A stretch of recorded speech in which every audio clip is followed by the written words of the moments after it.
Jeff Powers has played awfully well, to be honest with you. You know, you got a lot of confidence, probably from the Furman game. But the thing about Jeff is, you know when he's going to get a shot. I mean, it's not a mystery as to where the shot's going to come from. He understands the game, and he's been pretty good. He's been a smart player ever since he's been here.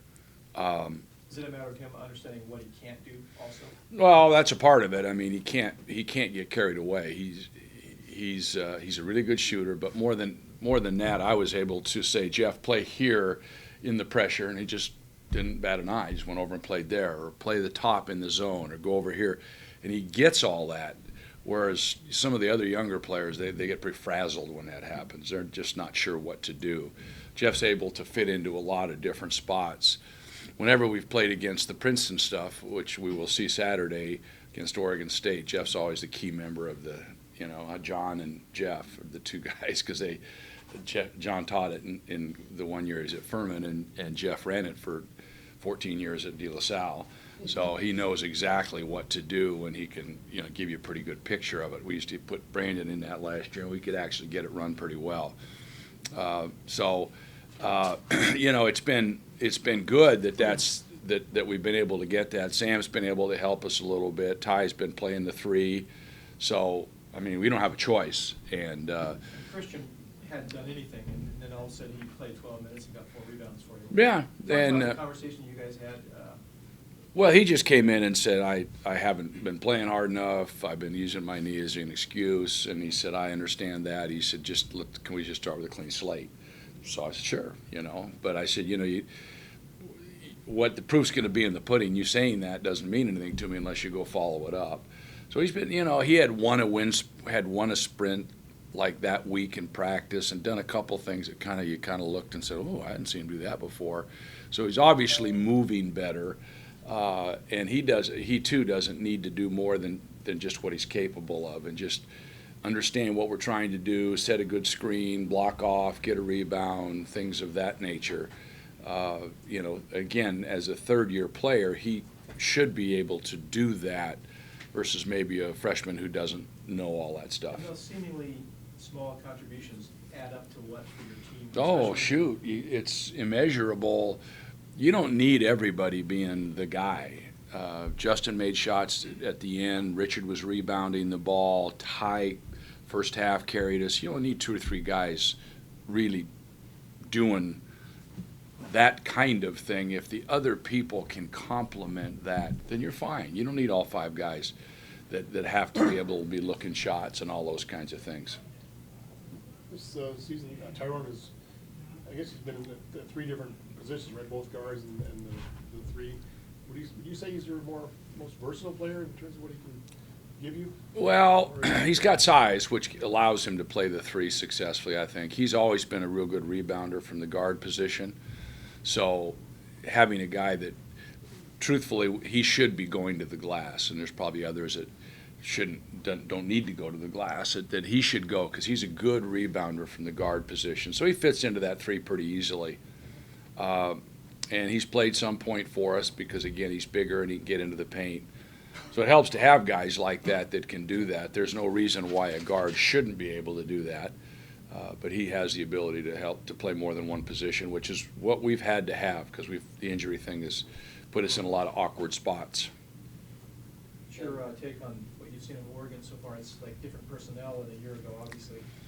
Well, it's interesting that their three leading scorers are three new guys. You don't get that very often, because obviously freshmen, that'd be a tough spot. Young is a really good scorer.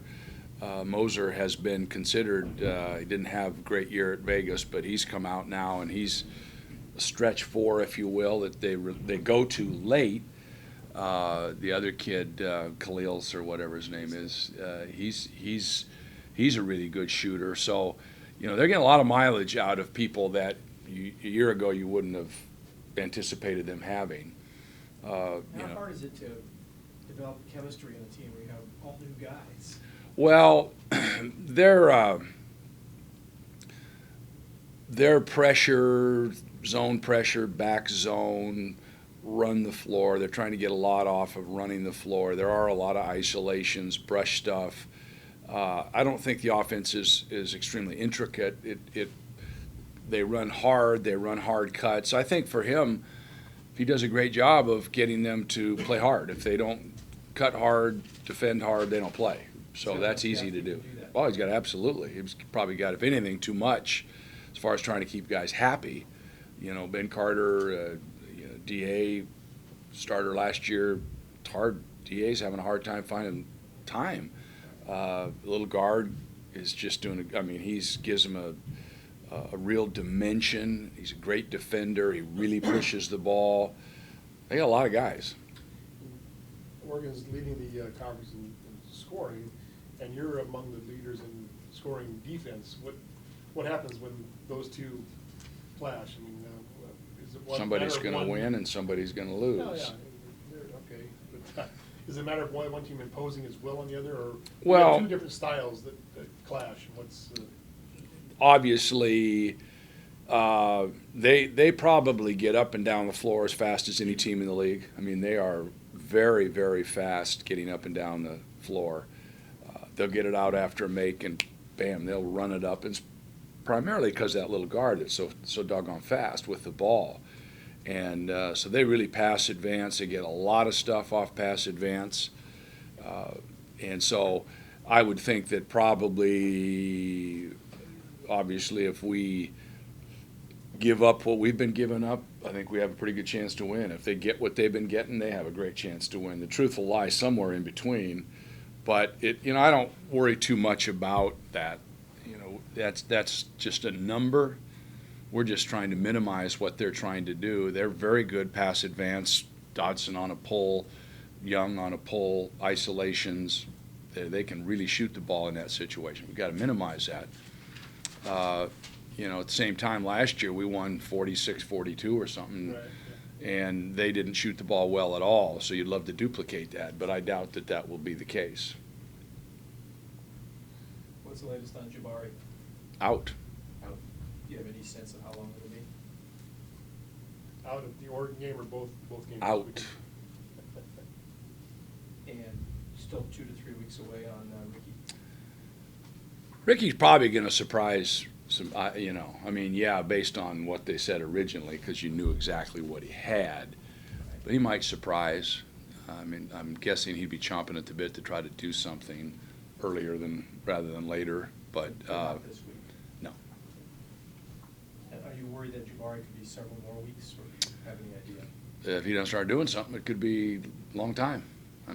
He's going to have to push through pain and start. He hasn't practiced. He hasn't really run anything full speed. He hasn't done anything at full go. So indication is that he's a ways away. Talk about Solomon's game this year and how he's a guy who I would guess you probably weren't ever sure what you were going to get from him one day or the next, but it seems like now you pretty much do. He's become much more consistent for you. Well, he's got a single goal in mind, I think, which is focusing him on one thing, and that's rebounding the ball. So he would like to lead the league in rebounds, and that's an admirable goal, and there's really no reason why he shouldn't average double figure. One of the issues on our team would be that David's also a pretty good rebounder, but he's trying to stay around the paint and rebound the ball, and that's been a positive for him. He's gotten better at finishing. Still could be better there, but he's gotten better at finishing. So he's seems to have come to grips a little bit with who he is and what he can do. The discipline in his game is somewhat Better? Yeah. And unlike a guy saying, I want to lead the league in scoring, I think it's a largely unselfish thing to want to lead the league in rebounding. Right? Well, it is. It just rebound requires work. Defense requires work. It's a tangible thing. In terms of it's a number that you can read and see and everybody can see it, so it's a worthwhile goal.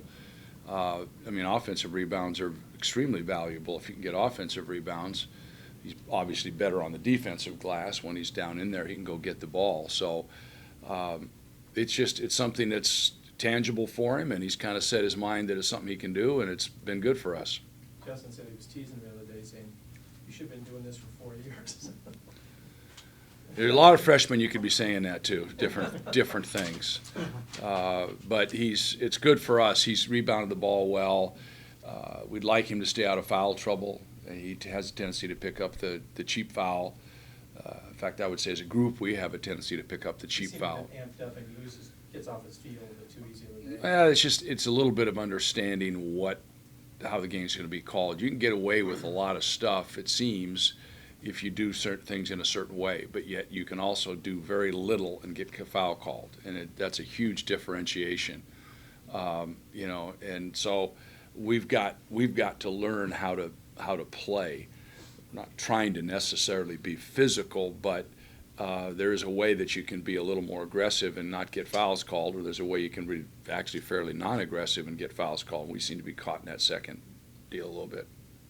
Like after last season, did you and your exit interviews with players, did you encourage Tyrone to work on his shot? Is that something you identified as something he really could improve? Well, it didn't take a genius to figure it out. I mean, at the end of the day, it's a skill game, and the game involves shooting the ball in the hole. I mean, Ty has a real good first half against Stanford. I mean, it's like I said, Ty has a real good in the first half. Justin makes key shots late.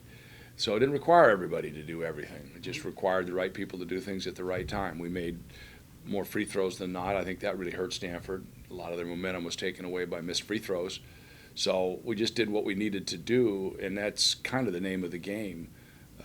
We're not the best team in the country that does everything right. In fact, I'm not sure who is, but he knew he needed to shoot the ball better. He's very erratic. Percentages don't lie. And, everybody wants to shoot the ball. And, the thing was, Ty, you're open. There's a reason why you're open, They want you to shoot it. Just soon you shoot it. And so he worked pretty hard at it. The shot looks quite a bit more fluid now, doesn't it? If he gets the ball in the right place, it does. I mean, he has to understand how to get set to shoot the right shot. When he does, the ball comes out of his hand right. Shoulders are square, elbows where it should be. All the things are in place. It's when he's not on balance, it doesn't look so good. Still not a very quick release, though, is it? Not ultra quick, no. Anything else? Yeah, I know you've got Oregon obviously first, but what are your impressions of Oregon State? Really long, pretty physical, leading scorer in the league in Nelson. Guy that can put up big numbers, maybe potentially as good a rebounding team as is in the league with Collier and Moreland and Brandt, very big, 6'8", 6'10", 6'10", with really long arms in the front line. They're trying to work Moreland back in the lineup. They've got a lot of guys they can play. I mean, they'll play 11, 12 guys. The 1-3-1 has been something that has been bothersome to a lot of people over the years, and they'll go to it, and if it works, they'll stay in it. If it doesn't, they'll go to something else. They don't play it exclusively like they first did. No, they won't. They haven't stayed very long. They typically will start to see how you're going to play against it, and if you don't seem to like it, they'll stay in it more. If you handle it, doesn't seem to bother you, then they won't stay in it, but they will come back to it to try to get a 6-8 point swing late before you can get it figured out again. They like Moreland at the top because he's extremely long, and so when Moreland's in, and he hasn't been available to them, they weren't playing it as much because they weren't as big at the top. But now with Moreland back, they like him at the top of that thing. They turn the ball over a lot. Is that because of how they play or because of the point guard situation? Well, you got three big guys, and they're playing Princeton, so that requires other people to handle the ball. I don't know that they've got a pure point. The guard,